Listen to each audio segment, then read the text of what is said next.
Chapter 18 of The Hero by W. Somerset Maugham. The lassitude and the headache explained themselves, for the day after Jamie's arrival at Little Primpton he felt ill, and the doctor announced that he had enteric fever. He explained that it was not uncommon for persons to develop the disease after their return from the Cape. In their distress, the first thought of Mrs. Parsons and the Colonel was to send for Mary. They knew her to be quick and resourceful.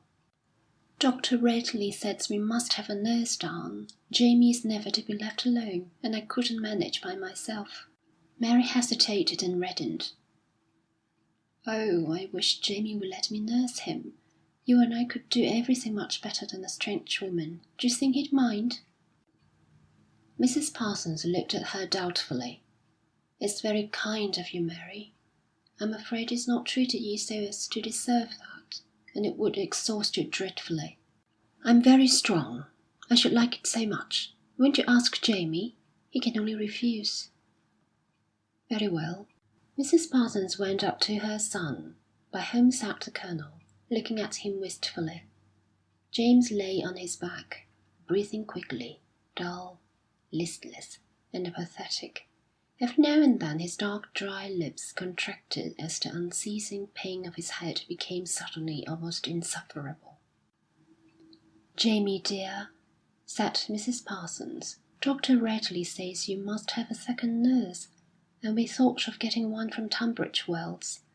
Would you mind if Mary came instead?" James opened his eyes, bright and unnatural, and the dilated pupils gave them a strangely piercing expression. "Does she want to?" "It would make her very happy." "Does she know that enteric is horrid to nurse?" "For your sake, she will do everything willingly."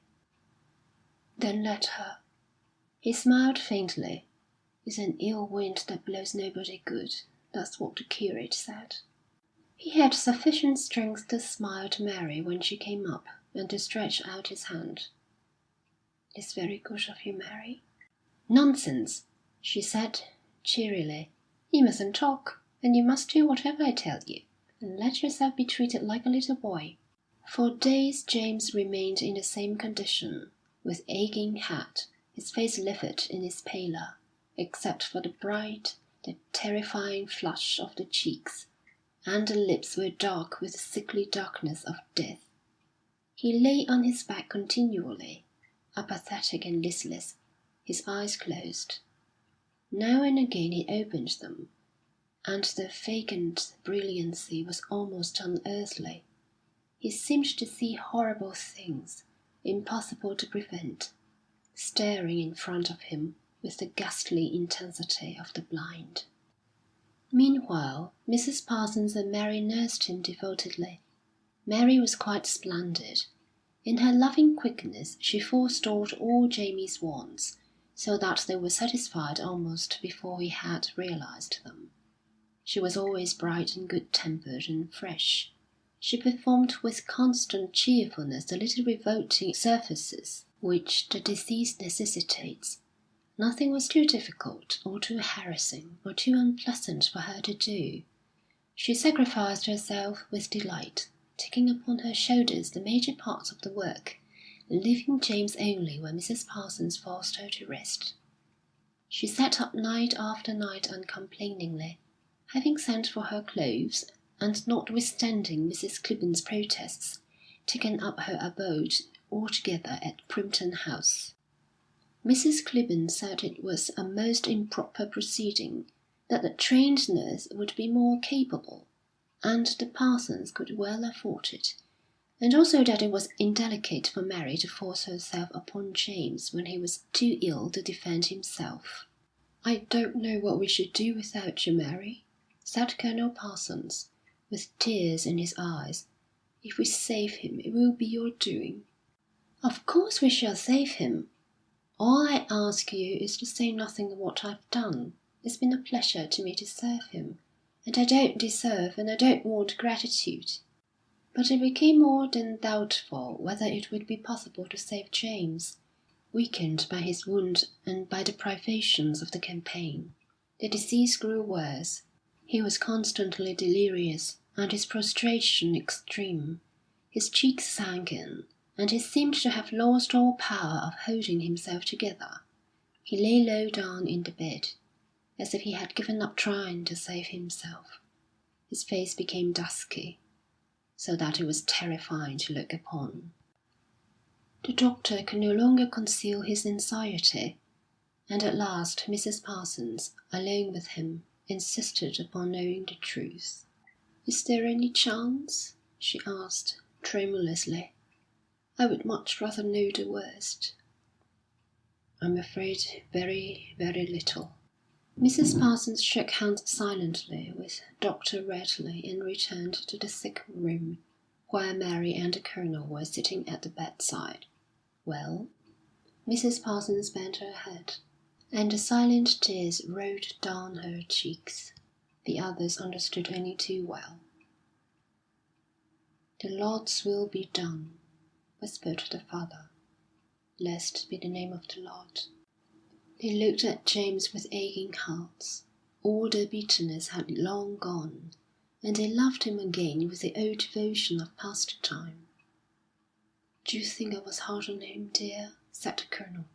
Mary took his hand and held it affectionately. "Don't worry about that," she said. "I'm sure he never felt any bitterness towards you." James now was comatose, but sometimes a reflex movement would pass through him, a sort of quiver, which seemed horribly as though the soul were parting from his body, and feebly he clutched at the bedclothes. "Was it for this that he was saved from war and pestilence?" muttered the Colonel, hopelessly. But the fates loved nothing better than to mock the poor little creatures whose destinies ceaselessly they weave, refusing the wretched heart's desire till long waiting has made it listless, and giving with both hands only when the gift entails destruction. James did not die. The passionate love of those three persons who watched him day by day and night by night seemed to have exorcised the might of death. He grew a little better. His vigorous frame battled for life with all the force of that unknown mysterious power which cements into existence the myriad wandering atoms. He was listless, indifferent to the issue, but the will to live fought for him, and he grew better. Quickly he was out of danger. His father and Mary and Mrs. Parsons looked at one another almost with surprise, hardly daring to believe that they had saved him. They had suffered so much, all three of them, that they hesitated to trust their good fortune, superstitiously fearing that if they congratulated themselves too soon, some dreadful thing would happen to plunge back their beloved into deadly danger. But at last he was able to get up, to sit in the garden, now luxuriant with the ripe foliage of August, and they felt the load of anxiety gradually lift itself from their shoulders. They ventured again to laugh, and to talk of little trivial things, and of the future. They no longer had that panic terror when they looked at him, pale and weak and emaciated. Then again the old couple thanked Mary for what she had done, and one day, in secret, went off to Tunbridge Wells to buy a little present as a proof of their gratitude. Colonel Parsons suggested a bracelet, but his wife was sure that Mary would prefer something useful, so they brought back with them a very elaborate and expensive writing case, which with a few shy words they presented to her. Mary, poor thing, was overcome with pleasure. "It's awfully good of you," she said. "I've done nothing that I wouldn't have done for any of the cottagers. We know it was you who saved him. You snatched him from the very jaws of death." Mary paused, and held out her hand. "Will you promise me one thing?" "What is it?" asked Colonel Parsons, unwilling to give his word rashly. "Well, promise that you will never tell James that he owes anything to me. I couldn't bear him to think I had forced myself on him so as to have a sort of claim. Please promise me that." "I should never be able to keep it." cried the Colonel. "I think she's right, Richmond. We promise, Mary. Besides, James can't help knowing." The hopes of the dear people were reviving, and they began to look upon Jamie's illness piously as a blessing of Providence in disguise. While Mrs. Parsons was about her household work in the morning, the Colonel would sometimes come in, rubbing his hands gleefully. "I've been watching them from the kitchen garden," he said. James lay on a long chair, in a sheltered, shady place, and Mary sat beside him, reading aloud or knitting. "Oh, you shouldn't have done that, Richmond," said his wife, with an indulgent smile. "It's very cruel." "I couldn't help it, my dear. They're sitting there together just like a pair of turtle doves." "Are they talking or reading?" "She's reading to him, and he's looking at her. He never takes his eyes off her." Mrs. Parsons sighed with a happy sadness. "God is very good to us, Richmond." James was surprised to find how happily he could spend his days with Mary. He was carried into the garden as soon as he got up, and remained there most of the day. Mary, as ever, was untiring in her devotion, thoughtful, anxious to obey his smallest whim. He saw very soon the thoughts which were springing up again in the minds of his father and mother, intercepting the little significant glances which passed between them when Mary went away on some errand, and he told her not to be long, when they exchanged gentle chaff, while she arranged the cushions under his head. The neighbours had asked to visit him, but this he resolutely declined, and appealed to Mary for protection. "I'm quite happy alone here with you, and if anyone else comes I swear I fall ill again." And with a little flush of pleasure and a smile, Mary answered that she would tell them all he was very grateful for their sympathy, but didn't feel strong enough to see them. "I don't feel a bit grateful, really," he said. "Then you ought to." Her manner was much gentler now that James was ill, and her rigid moral sense relaxed a little in favour of his weakness. Mary's common sense became less aggressive, and if she was practical and unimaginative as ever, she was less afraid than before of giving way to him. She became almost tolerant, allowing him little petulances and little evasions, petty weaknesses which in complete health she would have felt it her duty not to compromise with. She treated him like a child, with whom it was possible to be indulgent without a surrender of principle. He could still claim to be spoiled and petted, and made much of. And James found that he could look forward with something like satisfaction to the condition of things which was evolving. He did not doubt that if he proposed to Mary again, she would accept him, and all their difficulties would be at an end. After all, why not? He was deeply touched by the loving, ceaseless care she had taken of him.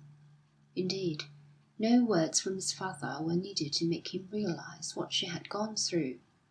She was kindness itself, tender, considerate, cheerful. He felt an utter prig to hesitate. And now that he had got used to her again, James was really very fond of Mary. In his physical weakness, her strength was peculiarly comforting. He could rely upon her entirely and trust her. He admired her rectitude and her truthfulness. She reminded him of a granite cross standing alone in a desolate Scotch island, steadfast to wind and weather, unyielding even to time, erect and stern, and yet somehow pathetic in its solemn loneliness. Was it a lot of nonsense that he had thought about the immaculacy of the flesh? The world in general found his theories ridiculous or obscene.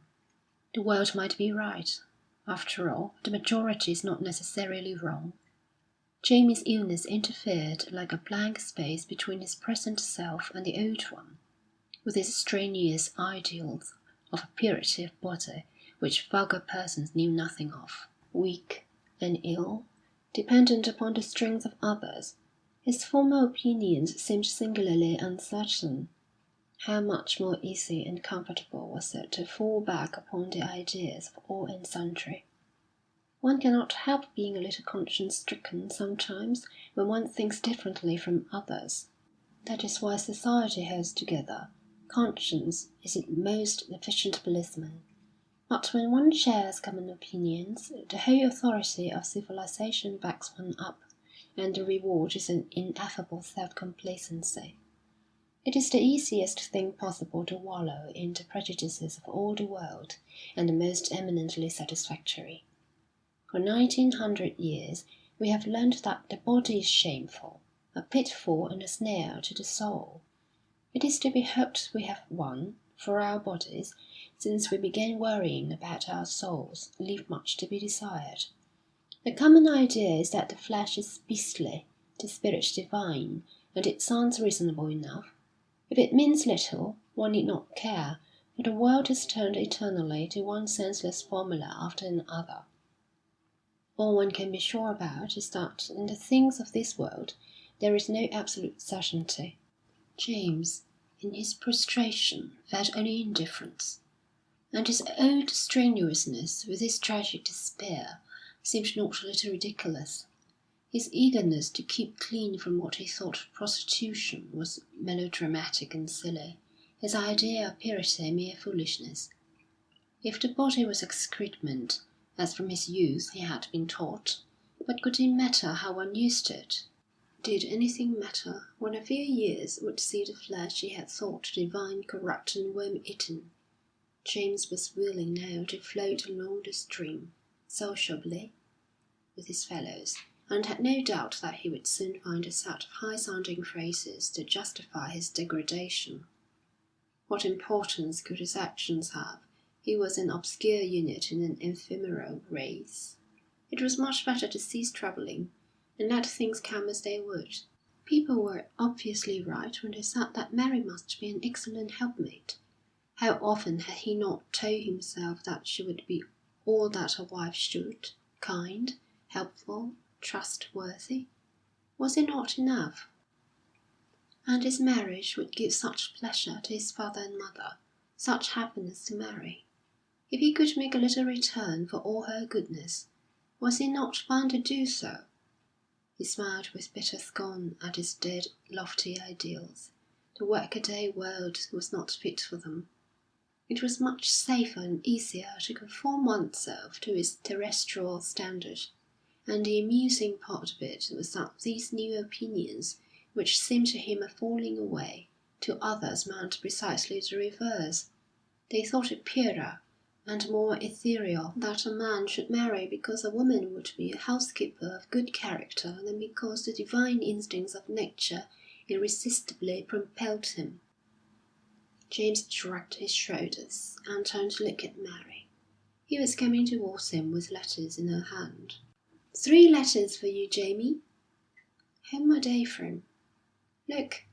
She handed him one. That's a bill, I bet, he said. Open it and see. She opened and read out an account for boots. Throw it away. Mary opened her eyes. It must be paid, Jamie. Of course it must, but not for a long time yet. Let him send it in a few times more. Now the next one. He looked at the envelope and did not recognise the handwriting.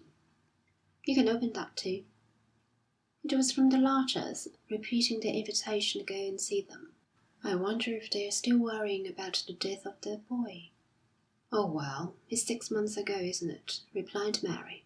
I suppose in that time one gets over most griefs. I must go over some day. Now the 3rd. He reddened slightly, recognising again the handwriting of Mrs. Wallace.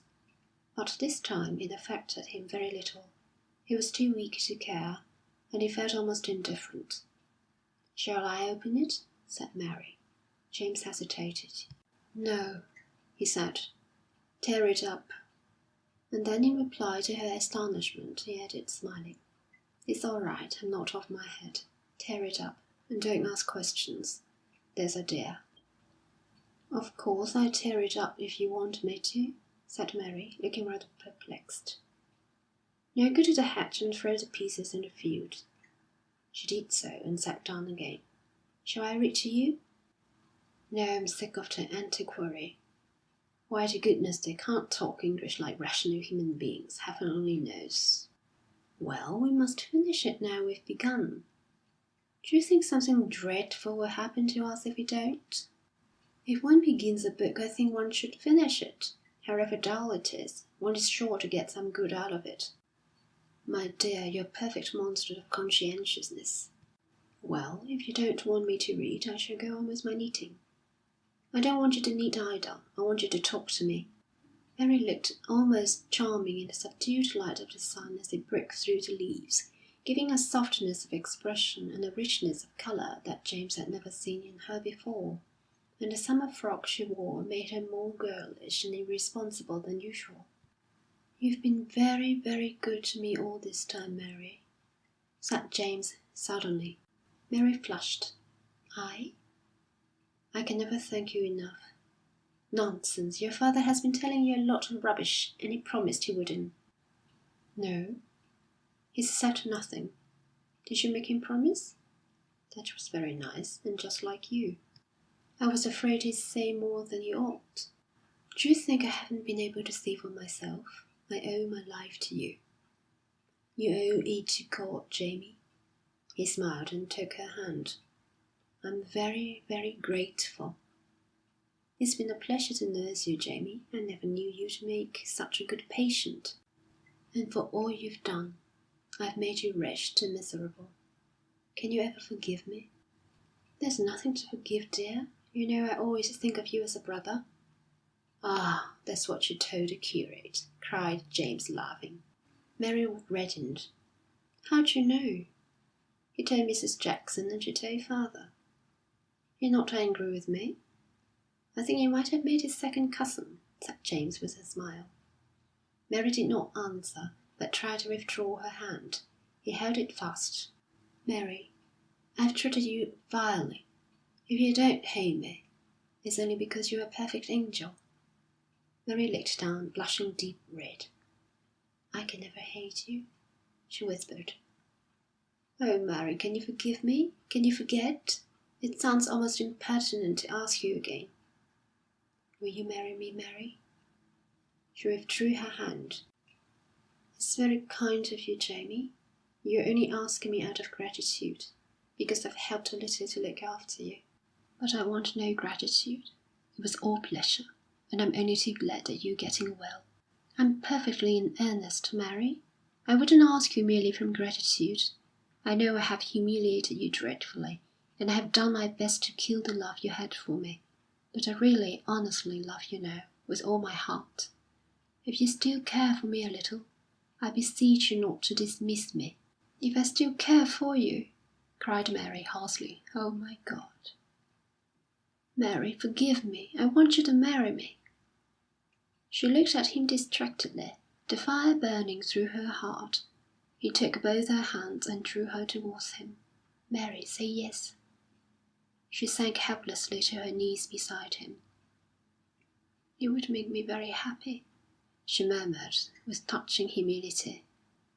Then he bent forward and kissed her tenderly. "Let's go and tell them," he said. "They'll be so pleased." Mary, smiling and joyful, helped him to his feet, and supporting him as best she could, they went towards the house.